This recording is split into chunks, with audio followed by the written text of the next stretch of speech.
Hey everyone, welcome to the Community Committee for the Node.js Foundation meeting for, today is May 11th, 2017. Looking at the agenda, so first we can just do quick introductions. My name is Brian Hughes on GitHub. My username is Nebrius. And if we just want to go around, whoever wants to go next.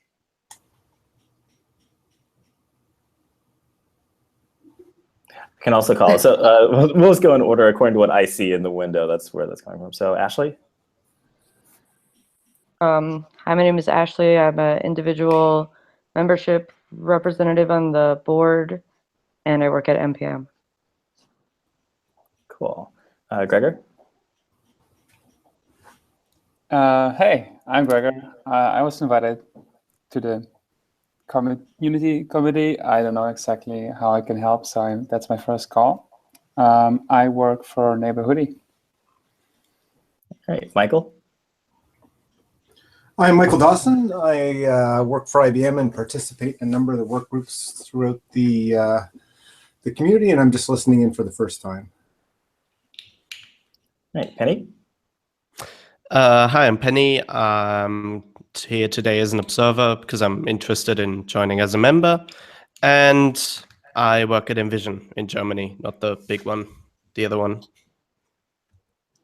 Hey, Richard? Hey, I'm Richard. I'm here as an independent observer. I work for Maintainer Mountaineer. And Tierney? Hi, I'm Tierney, and I work at NodeSource as a developer evangelist, and I do. I'm also a member of the evangelism working group. Hey, Tracy? Hi, I'm Tracy Hines. I guess I am here representing education. I work for the Node Foundation as the education community manager. Right, and William? My name is William Kapke. I'm an individual member director and also part of the community committee. All right, so that's everyone we have in attendance for this meeting. Before we get onto the agenda, let's do a quick recap of the last meeting. Let's see what's on the agenda. I'm actually pulling this up right now. Oh, apparently I haven't had the agenda. Okay, actually, we're going to skip that since I am apparently not prepared properly for this. That is my mistake. All right, so jumping right into the agenda, the first one we have, I'm just going in order based what's on GitHub. So the first we have is clarify bylaws with respect to the community committee number 57. So we've had this one on our agenda for a while now. Is there anything, and please jump in since you filed this, is there anything new on this, anything we need to discuss? So I did follow up with Andy, our attorney, on it, and I got a lot of non-answers. So the next step, I guess, is for me to just kind of run it, past the board and see if anybody else has some ideas, because he's not giving me any further progress on that. All right, yeah, that's the thing that happens. Is this something that we need to leave the CC agenda label on, or should we take it off until you have something to come back with? Yeah, after I have something, I can put it back on. Okay. And actually, can you take care of that since that's on the board repo? I don't seem to have permission. Oh, sure. As it turns out. All right, so the next one is in the community repo, issue. Oh, this is a pull request number 49. I wanted to go and just super quick mention it in this meeting. I filed this. It's a very tiny word change. And the README, we say we have a list of the community committee collaborators is what it says right now. And I think what we mean is community committee members, but this actually starts to bleed into the next discussion. Does this sound like the right change? There are some implications to it, I think. So, like, I've looked through the pull requests, and there's 2 pull requests that says add this person as a collaborator. So I'm like not quite sure, is that meant to be as a member, or is it, I don't know. Like there's 2, I think Jenny's actually, you submitted one. Yep, and Brian commented saying that he had the CC agenda pull request open to discuss the member the change from collaborator to member. Okay, fair enough. I think it should be members. We are a committee that's created by the board, whereas something like the CTC is a subcommittee or something of that nature, and they can have collaborators for the code base they work on. But the TSC has members. The bylaws designate the word members of the committee. So what's being listed out there are the members of the committee, in my opinion. Yeah, I think that I like the idea of changing it to members. I think the only thing then that we need to watch out for or figure out is that, right, there is an actual collaborator definition, not necessarily in the governance per se, but that, like, who do we grant access to oversee the repo? So that it isn't just like two people. Because like right now I think it's Brian and I would prefer for it to not just be random. I would prefer for it to be very purposeful. So we could just open that as a separate issue because I don't think that's, but we do need to figure that out pretty quickly. With that, how would it affect also projects that are under the community committee? Oh, to change it from collaborator to member? Yeah, just because you were talking about having access to be able to kind of make modifications to the repo. Would that also be kind of like the TSC has governance over the projects under the TSC? Yeah, I think that's what we need to hash out because currently that isn't defined. So as we get more teams, right, like for instance, the evangelism group, I would purport that we would do something like, you know, whoever is like representing, if there is like a solid representative that's coming from the evangelism working group to attend the CommComm meetings in particular, then like we would want them to have that org. You know, it doesn't need to be everybody who's a member of the CommComm to have, you certainly don't want that actually, but yeah, I think we can hash this out in a GitHub issue. And just a little context coming from the TSC side of things. So the concept of collaborator there is just someone with commit access to the repo, and there is considerably more collaborators than members of the TSC or CTC. Yeah. With the slight correction that there are committers also. They have commit access. Like I have access to commit to the TSC repo, and I'm far from a collaborator or member of TSC. So yeah, something that I was just going to bring up, the words don't super matter to me. The thing that I think is critical is that we are consistent and that we make the definitions very specific. So there's prior art here. People are going to assume that our structure is going to be the same with the TSC. So we should pretty much just use the exact words that they use, and we should make sure that we use all of them and that we specifically define them. Because otherwise people are going to get confused. That would be my suggestion. Yep, I think totally makes sense. Totally agree on that. Any other comments before we move on to the next? So we do have, by the way, just a fair number of issues to go through. So I'm going to try and time box a lot of these pretty short. Cool. All right, so moving on to number 47. This is documentation surrounding movement to from the TSC and the community committee. And so this was opened by, it's taking a long time to load. Tierney. Oh, Tierney, actually, you opened it. Yeah. So would you like to kind of open this up, kind of talk about? Sure. So with this, I know that there's, you know, there's supposed to be a process between moving a team or working group, whatever organization from the under the governance of the TSC to the community committee. And I just kind of like to have some documentation that's solid around what that process is. And so, you know, I didn't see that documentation existing, and so I was wondering if it's possible to kind of go and start teasing that context out. Yeah, and Tierney and I talked about this a little bit, and I think, is it William or Brian? Brian, I believe you had brought up in that issue that there's a little bit of prior art, but I don't think this is a fairly complicated thing. It's just, it sounds big because you have to request to decharter, right? So what I had recommended, and I had kind of thrown this at William to ask what his opinion on that was that the process that you would follow under this, and this will be PR'd, of course, is that a working group under the TSC that would want to move over to the CC would need to file a request to the TSC to be dechartered. And I would say at the same time, they also need to file an issue with CommComm, because you want to make sure, one, that CommComm is down with accepting the working group, but the TSC also has to release them. Because it's not, according to, I believe this was what I was told, according to the TSC rules, that working group can't, they need to request that from the TSC. And with that, I think also bidirectionality is something that should be built into that. If if a group in the CC wants to move over to the TSC, I think that's something that should be enabled, and they should have that option to be able to go do that as the members of the group, decide as their own entity.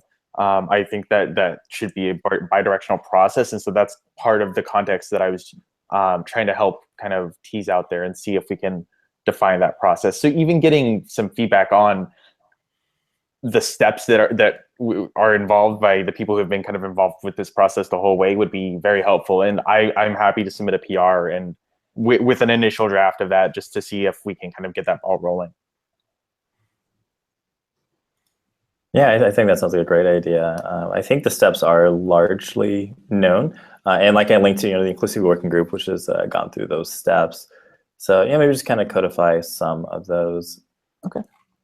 Just as a first draft, and then we can kind of go from there. Sounds Cool. Good. Any other last thoughts before we move on? I guess in my head, I'm kind of pondering a concept where a group wants to move, but its parent doesn't want to allow it. It's just, it would be a weird scenario. I would think, knowing our community, that they would say, oh, the entire group doing all the work wants this, we should probably do this, but that possibility is out there. And I don't know what we would ever do about it, but. I think also along those same lines, Tracy was saying the TSC, or the TSC has to kind of do that approval of letting the group go, but the CC and vice versa, if the group is going from the CC to the TSC, they would also have to be willing to take on that group as part of the committee. And so that's another kind of aspect that has to be considered in that. No, this is an interesting, I don't know, we can certainly think around this and try and write language to help assist with this. But yeah, I mean, there's definitely a scenario at some point I can see there being sort of some friction where a working group wants to move over. What if both orgs don't really think that it's, you don't want a working group who really feels like they don't belong where they belong, feeling very othered because they're parent orgs don't agree with it. So that, I mean, but that's more of diplomacy, I think, having to take place there and understanding, the needs of them and why they wanted to move. Yeah, and I would say if those needs aren't met, everyone would just leave, and then the work Right, would done at all, unfortunately. I have another suggestion. Can you hear me this time? Yes. Yeah. All right, awesome. My audio wasn't working. So one of the issues here is that we're kind of talking about the idea of a working group as some sort of like thing that has to be moved, whereas we lose a lot of the issue if we say we're going to dissolve this group under the TSC and reform it under the other thing. In that way, the TSC doesn't have to approve a group leaving. And then the other group, the CommComm, still would have to say something like, we accept you or we don't. There's one catch to that. There's nothing that would, let's say, force the TSC to relinquish the repo that has that group history. So I guess what this comes down to is the idea that what we're really talking about is repo control and not actually these groups in any way. Because what's to say that there's a documentation, say, working group under the TSC, and there's a bunch of people who think that it should be under the CommComm. Do we tell them no because the one already exists? Like, that's weird. I mean, yeah. I don't know. These are the fuzzy things that I think is tricky. And this is why I think we shouldn't like necessarily think of it as a shifting and more of a just like make a new one. Yeah, I agree. I think that it's just something, this is something to highlight as people are trying to move forward with this, because you're right. But I think it's also like, it's definitely what I perceive as an uncommon case that we would have to worry about. But knowing that repo control can be a sensitive topic, or it was in the past. I mean, I think that's maybe like a little bit of, that's me conjecturing, sorry. So, Yeah, I mean, I think, totally. Yeah, totally. I guess I just want to be like, let's talk about what we're really talking about here, because as people were saying, like, if I'm a group of people and I don't want to be under this thing, I want to be somewhere else, I'm just going to go, right? And we have to talk about those assets of the things that can't be as easily moved. Yeah. And in practice, just another interesting point is that this is all under the Node.js GitHub organization. So if we really are talking about repo control, we're talking about like GitHub permissions and things like that. And that's kind of a separate discussion in a lot of ways. Yeah, do we have an issue open about, yeah, so once we have more than one repo with CommComm, like for the other issues that come up, like education, for instance, which is the next item down, or evangelism for that matter,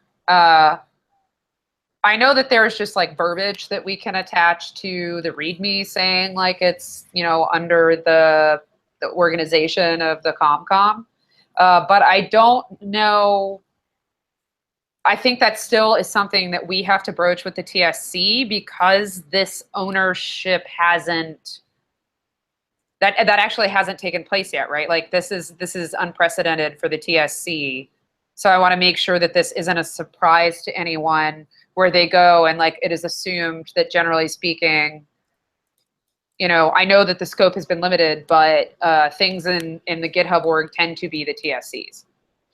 Yeah, and this obviously opens up a huge can of worms regarding what does it mean to own a repo, which also means like what code of conduct is it under, who moderates it, etc. We should definitely open an issue about this, but probably maybe a special sync communication, like another call about this issue is probably warranted. Agreed. To write down what we think we actually want. Okay. Yeah. And it's also worth pointing out that one of the things about working groups that makes them unique is that, you know, they have a charter which defines a scope like that, and according to that charter, like the way this whole thing works is, or whoever is overseeing it actually doesn't own them, at least not in the way that we're saying. That charter actually grants them autonomy. Like the purpose of the charter is for or one of the key ones is to say that the TSC can't control this. That working groups do have like binding autonomy in the charter. That's one of the big advantages of a working group over team, for example. Yeah. Yeah, and I even see like this again brings up the moderation complication that TSC currently owns moderation. I'm not going to but we're not going to discuss this further. Sorry, but that is to say that if we don't have anybody from CommComm who is one of the few people who has owner access, then that can be a problem when it comes to, you know, us even say like opening repo, you know, adding new repos without people getting upset. So. Yeah, anyway, sorry, that was kind of a tangent.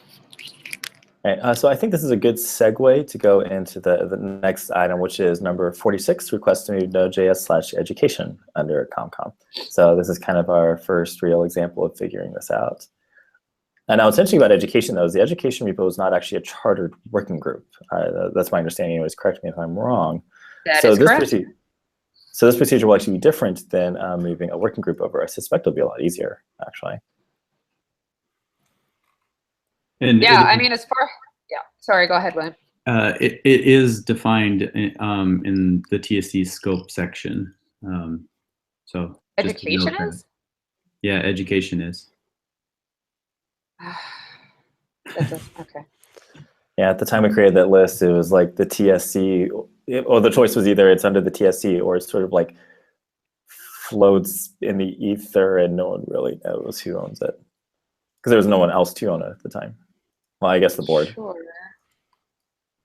Yeah, at I that could see time. why people wouldn't want to do that because the board doesn't really own repos. So, all right. So I guess that'll still have to be a request to the TSC. I didn't realize that. Thanks for telling me. That's interesting. Yeah, I think in practice, all we need to do, and please correct me if I'm wrong, I think all we need to do is if we just submit the PR, that just removes it from the TSC scope, at the same time have a PR that adds it to CommComm's. And so I don't think we need any kind of formal policy or process we have to follow. Yeah. Well, we should all probably agree that we want education. Right. Yeah. That's the for thing. sure. So is there any, I guess this is where we bring this in, is like, are there any objections to bringing education in? Of course not. Okay. You never know. Got to ask. Part of the deal. Yeah, none for me either. A question on that is, once education is in, what is the governance model of it? So technically, so this would be a team. Just for context for those who are kind of new to the foundation, there's a couple of key groups. There's the foundation board that delegates like everything in the technical side to the TSC and everything that's like non-technical to CommComm. And each of those are technical committees, which has all kinds of formal stuff defined that you can go look up if you really want. It's kind of boring. And then under that, we can have either working groups or teams. Those are the two groups that we can have. And then there's the CTC, which is a whole weird thing. We'll just leave that one out. So a working group is the thing that is chartered, and there's like a whole chartering process that's documented in the TSC's repo. Working groups are autonomous, and they have a whole bunch of rights as well as a few responsibilities. Whereas a team is literally just, it's a repo that was spun up by the TSC historically. I mean, we can spin some up too. But that's actually, there is no governing structure to it. It's technically considered a part of the TSC from an organizational perspective. But in practice, most of the Node project is actually highly self-organizing. And most things we want to do, we don't have to go through process. We just kind of go do it. And so these teams are I want to do something, and I'm just going to go do it. Yeah, and one of the major things is that a team doesn't have autonomy, but in practice, that has never translated to anything like meaningful because nobody's ever really declared they needed autonomy. I mean, except for like inclusivity had some areas that they were interested in there.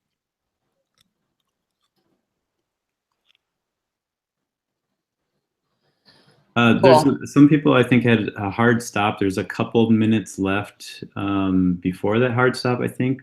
I just want to throw that in there. Is there, maybe we should gather like any final words before you have to drop off? Ashley's already out, by the way, if anyone missed Oh, that. no. Okay. I would just be curious to know when the next meeting is. That's about it. Every 2 weeks at this, hopefully the same time, but I know that we had talked about trying to move it a little bit earlier in the day for those who are in further east. Okay. Hold on. Hey, hang on, everyone. There's a lot of people talking. Every 2 weeks. Hopefully the same time, but I know that we had talked I about think your video started playing. Weird. Yeah, there's some echo. Hang on, everyone. There's a lot of people talking.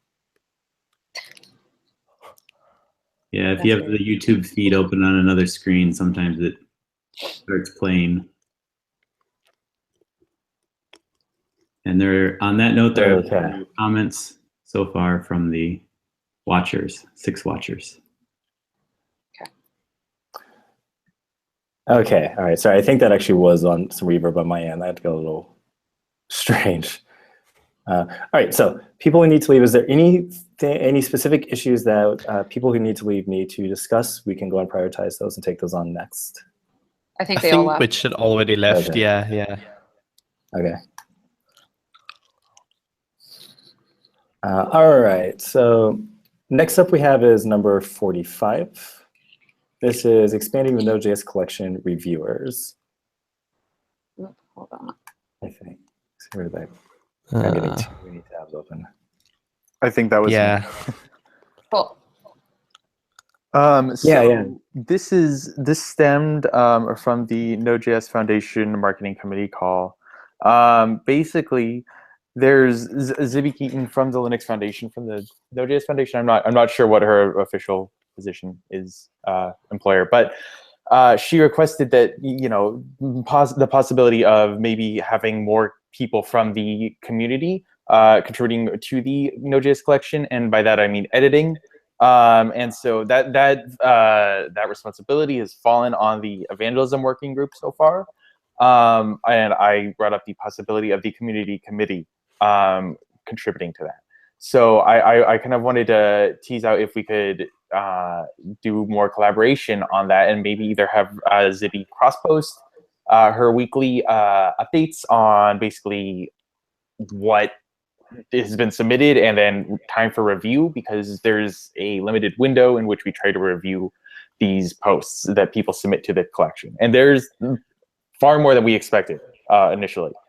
So, you know, I'd like to see if we could kind of maybe do some more collaboration on that front.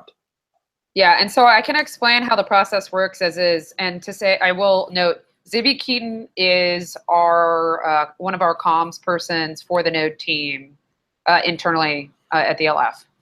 And Zibby has spearheaded us joining Medium, and also done a ton of work with evangelism and Tierney, specifically around the Node collection and getting the community to write these pieces. And the idea is that it is a collaboration between the Node Foundation internal team and the community. And so the process, generally speaking, is that there are some guidelines. There's an actual document that people have to follow if they want to submit an article. And then it is privately edited by these reviewers that Tierney is requesting. And then after that feedback is given, there's a time frame where the author has been told, like, hey, it's going to be this many days before your submission is going to be published, because we have to approve it. And that, in the simplest form, the reason that happened was because it is still a Node Foundation specific partnership with the community.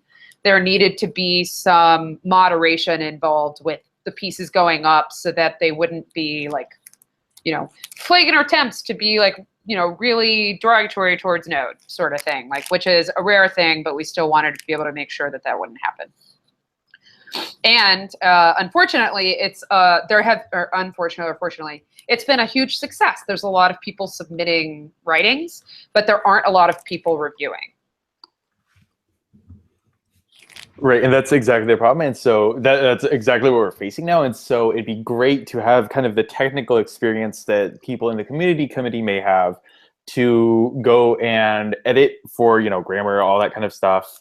And then also on the technical side of code kind of issues or code comments, basically be the technical editors. And so this could even be spun down into a team, or if the evangelism working group were merged into a team or pulled over into a team, that could also be where it lived.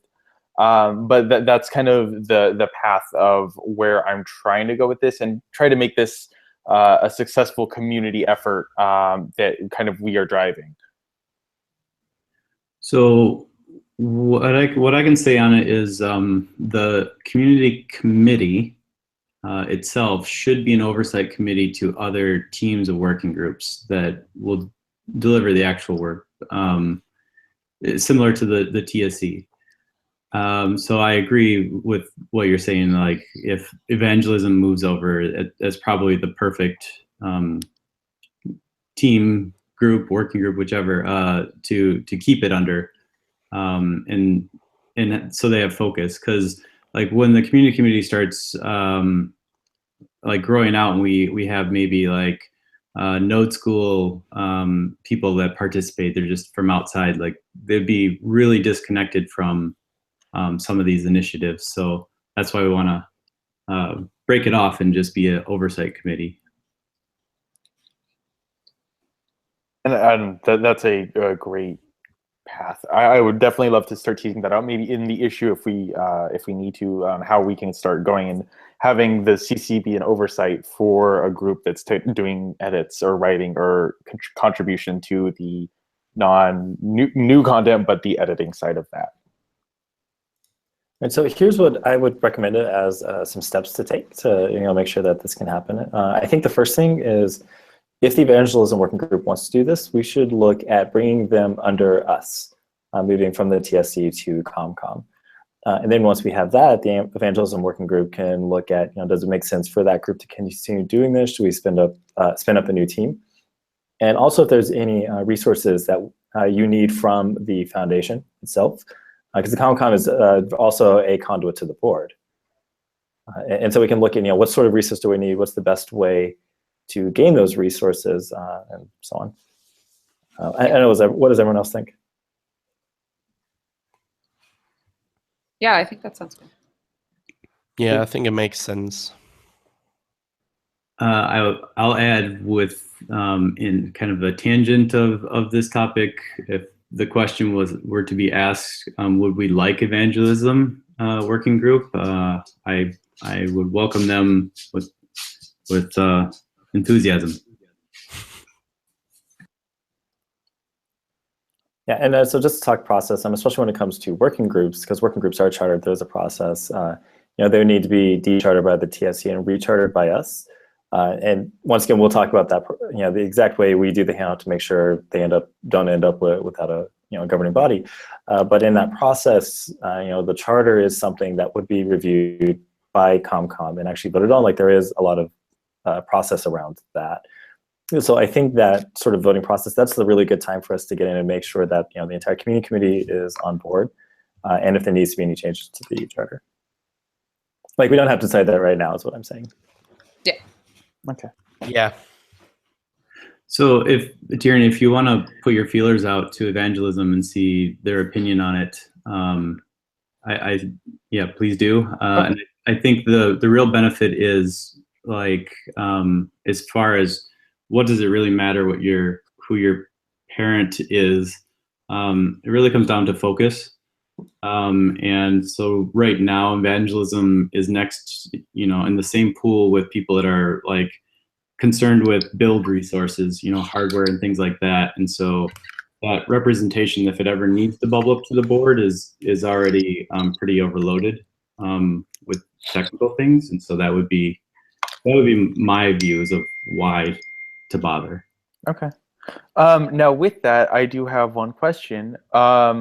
The evangelism working group, the contributors, I'm looking at the list now. 1, 2, 3, 4, maybe 5 people who are active or would come back to be active. And there's probably, I think, 12. So there's consensus seeking process, that would be several votes, but it would be nowhere near the majority of that group. I'm worried about the process surrounding that, and that's something I'll tease out in the evangelism working group, but I do want to bring that up now. Fair Yeah, enough. that's the unfortunate part about having this process in place, is if you haven't been able to cull inactive people, that can be a huge problem, which we've clearly seen recently in other parts of the org. So yeah, Tierney, just let us know. Like, I think we could certainly, like, in the meantime, cross post to CommComm, like, as an issue, because as we're getting more people paying attention, if they're like, if this, if it's just to say like, hey, we're looking for reviewers, it's totally something that, people might be into, right? They might want it. They might be looking to be doing more technical writing, editing, Right. And I think even like an easy win on that is to create an issue on the CommComm repo. It's pointing back to the evangelism issue that currently exists for this week or whatever that discussion is. So we can not split the discussion, but have it all in one, but being sourced in both places, being directed to one discussion. Sure. Yeah, and that's something you can even do. Well, actually, I'm not sure if we're set up right now, but something you should be able to do, or if our team was set up correctly, is you could actually just add Node.js /community committee, and that ideally would notify all of the members of the committee, but like we're talking, I'm not sure if we're actually set up for that properly. Not But yet. that's usually how, that's usually how it's done for like the TSE and other places. That you would ping the TSE in the thread of interest. I'm going to write that as a to-do in the other thing, because that's an important reason that we would need to be escalating the ownership and how we're managing the repo. So Tierney, if you pursue it and you have too many inactive people, people that are just not answering at all, and you can't actually make enough for a vote, then that's what you would need to appeal to the TSC. Okay. And then they would just take on the dechartering, which then would eliminate all the people on the team. So okay. But I certainly wouldn't suggest trying that first. Like No. go very exhaustive with trying to get a hold of everyone. Okay. Yeah. I mean, I can probably reach most of them via DM and on Twitter and stuff.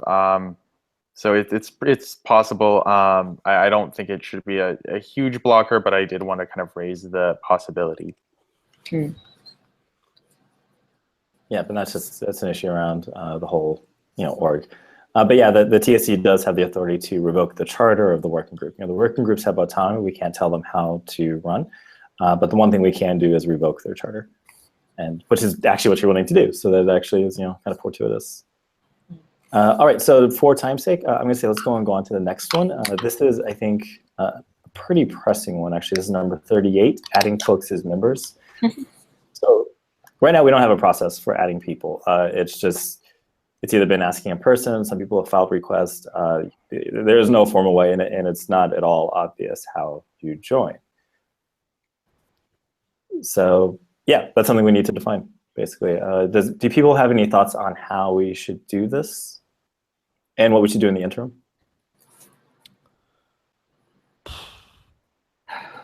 I can reiterate my thoughts again.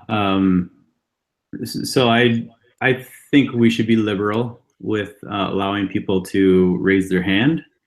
And then I think just having them be observers and having them participate in a fashion that allows them to act as if they're part of it. And as they continue to do that, if they go long enough to meet the participation rules we have set out, if they've met the minimum of that over time, then we make them a member. Are those defined somewhere? Yes, Yeah, we do have attendance. Yeah. Okay. So then at that point, if you're trying, I like the idea of meeting the minimum participation rules, and for that would be, I mean, that's attendance, right? It's showing up. But then we would need to set a time frame, right? And I like that because it's not much of a proving ground, right? It's sort of along the lines of your liberal, the idea of people just being able to raise their hand and then showing up, because that's kind of the thing, right? We can't move along if you're not showing up, if we add you as a member and then we're not meeting quorum.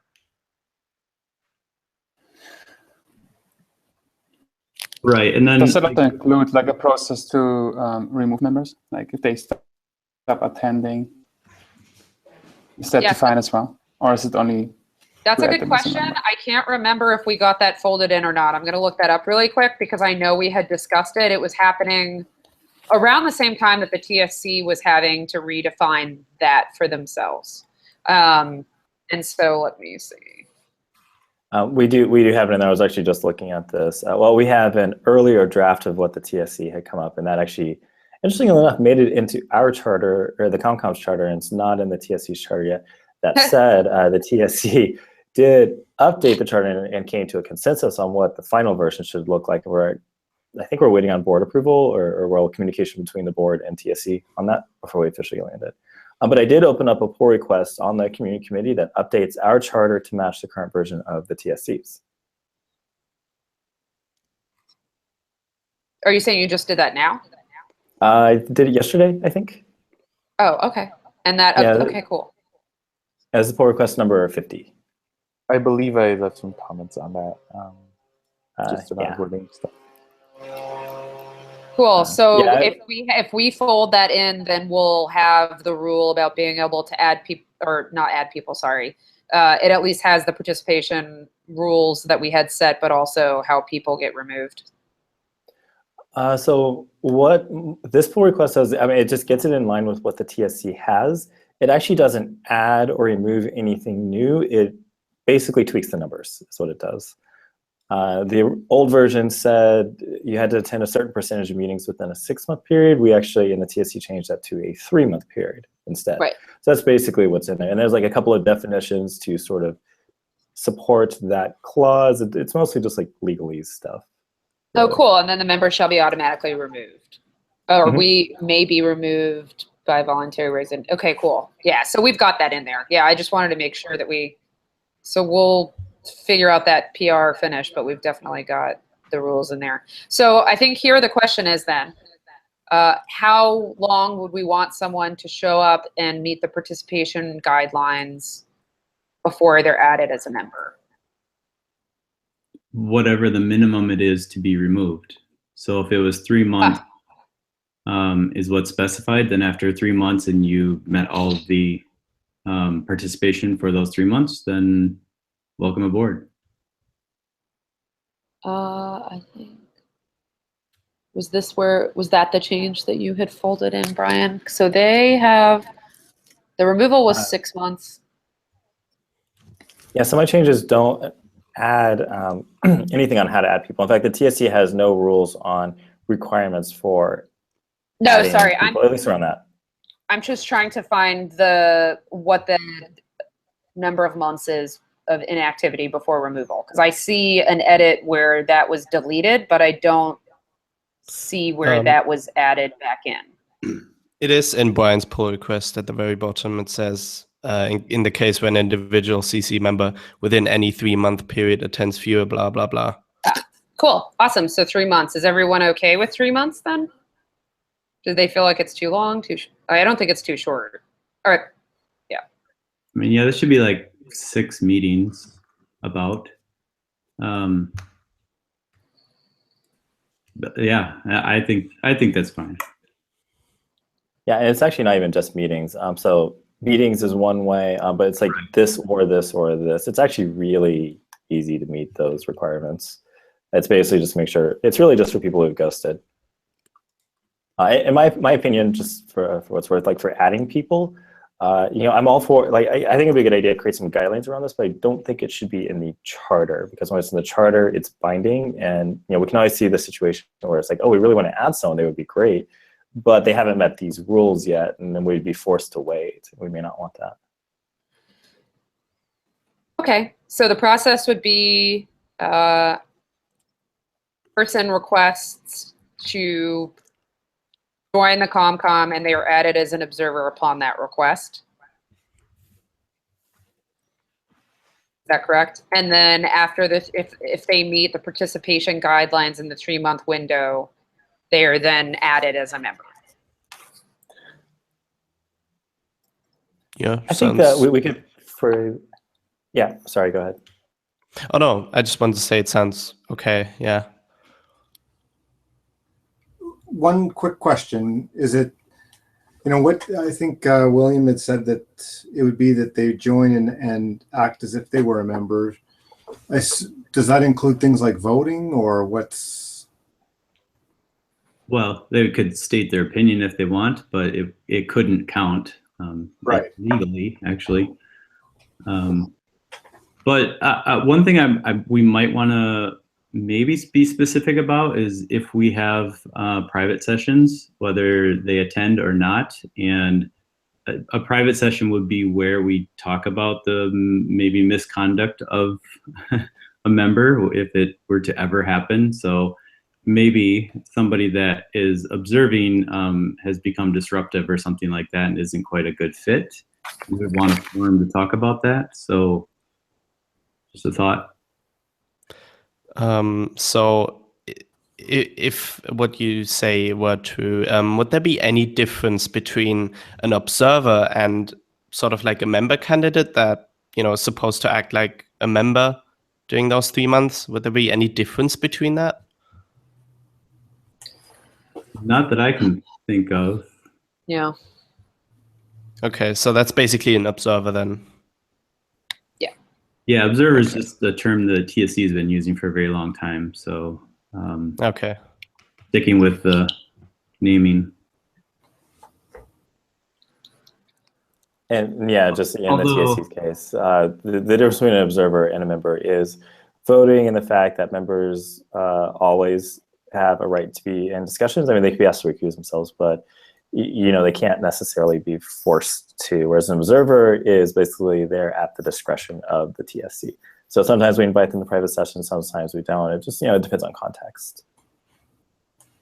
Yeah, but you bring up a good point. There is a difference though, because like the TSC has observers, especially from the Linux Foundation, but additionally sometimes outside people are brought in to kind of consult on an issue. Like I think Bradley came in once to talk about modules, things like that. So you're right, there is a distinction between that term. Would the right of refusal help? Just being able to turn down one or all observers for a private session? Yeah, we have that already. Okay. I mean, a lot of this stuff, something to keep in mind is we don't have to formally specify this. I mean, a lot of things, if there's something that we have autonomy, we can just sort of choose to do it. We don't have to create a process to do it first. And in fact, creating processes to do all this stuff is, I think, a lot of times not the right approach, because it takes a lot of time to create process, and there's other things we can be doing. And sometimes we end up getting ourselves into a bind of something we didn't think about. And sometimes it's easier just to do stuff. Yeah, I think a good example is someone who, if we're having a meeting and, or say what we were just talking about with the, potential observer being a person that we needed to discuss in a private session, we can just ask them to recuse themselves. That's I don't think that's a terrible thing to request. I think, it's just being, sort of honoring, a conflict of interest there. It's that you don't have to codify.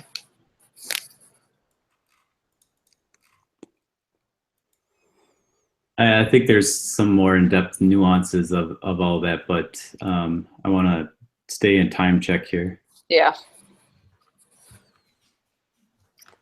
Yeah, so on that note, we're definitely not going to get through our entire agenda.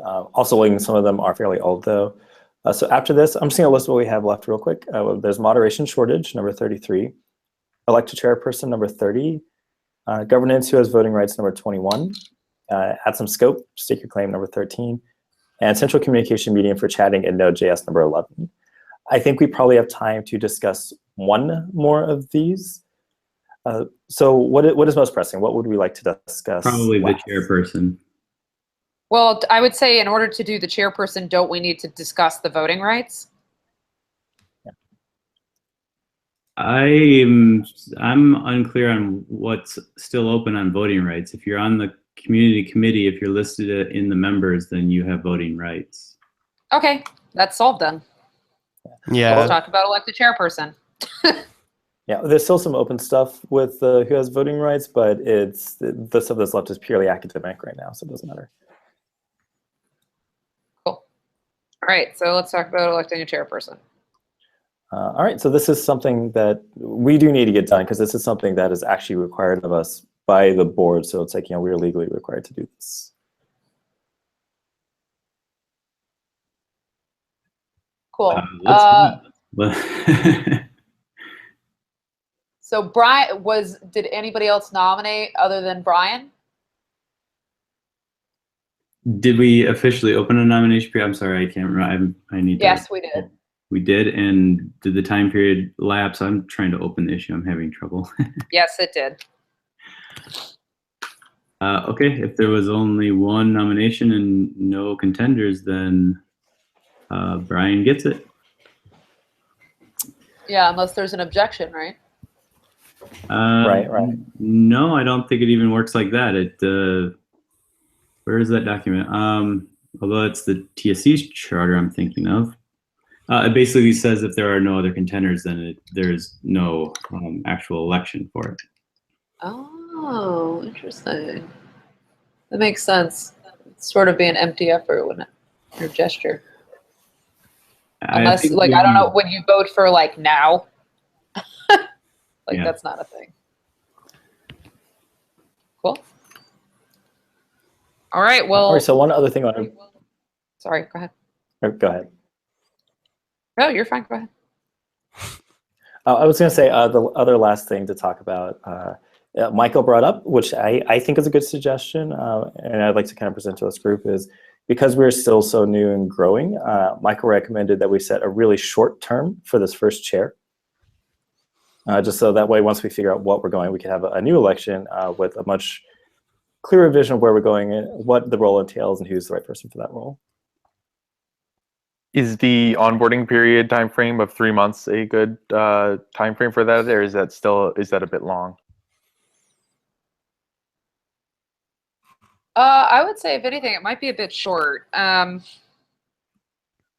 Just for, like, because I feel like what's going to end up happening is Brian's going to end up filling this out and defining even more what this role entails and discovering what it's needed. Okay. I actually, when we talked about this, I've kind of thought it over, and I agreed initially with the shorter time period, but I don't know if that's actually helpful, because it's only a year for the full anyway. Yeah, so I think we should just do the full year, and the reasons for that is we'll be pretty close to aligned with the TSC's election in timing. Also, there were no other nominations, and so I think that kind of indicates, and at any time Brian could step down from it. Exactly. If he's defined it and said this is something that is beyond me, I totally have faith in Brian to define the role to be perfect rather than perfect for him. And so, yeah, I'm not too worried about it in this scenario. Other scenarios, I agree with Michael's suggestion. Yeah. How do you feel about that, Brian? Oh, cool. Well, thanks, everyone. I was intentionally kind of staying out of that conversation. Yeah, I'm totally on board with whatever else the rest of the community decides. I am on board with taking it for a year. And I'm also totally on board with going for a shorter term. One question I have is, does the chairperson go to the board? Like, is the chairperson a representative to the board? No. Okay. No. The individual representatives, so William and Ashley, represent the community on the board. Great.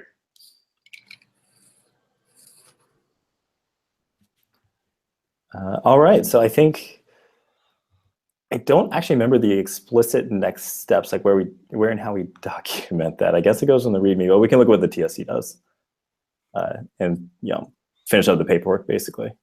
Cool. I think there's usually like a congratulations. We start with that. Thank you. Congrats, Brian. Congrats. You did it. Congratulations. Hey, thanks, everyone. Cool. Yeah. And with that, I think we're kind of. I think we're out of time. Real quick, William, you said you had the live stream up. Has there been any questions? There have been a couple hellos in Heart Node.js, and it's an amazing language async. And that is all. All right. Awesome. Well, thanks, everyone. We always love to hear appreciation for the project and for the language. And with that, I think we can go ahead and call it. Awesome. Thanks, everyone, for joining in. Yeah. Oh, and the next meeting is, sorry, one last thing I do need to mention is the next meeting is going to be 2 weeks from today at 1:30 p.m. That's the schedule we've defined. If this doesn't work for anyone, let's definitely open an issue. We're always up for discussing what's the best time. But currently what our schedule says is it will be 2 weeks from today at 1:30 p.m. Pacific, which is 20:30 UTC, I believe. And if you'd like to see a calendar of all the events across the org, you can go to nodejs.org/calendar. Courtesy of our own William Capke, who did all that hard work. And very, very I'll be honest, I'm excited to actually finally be able to say that.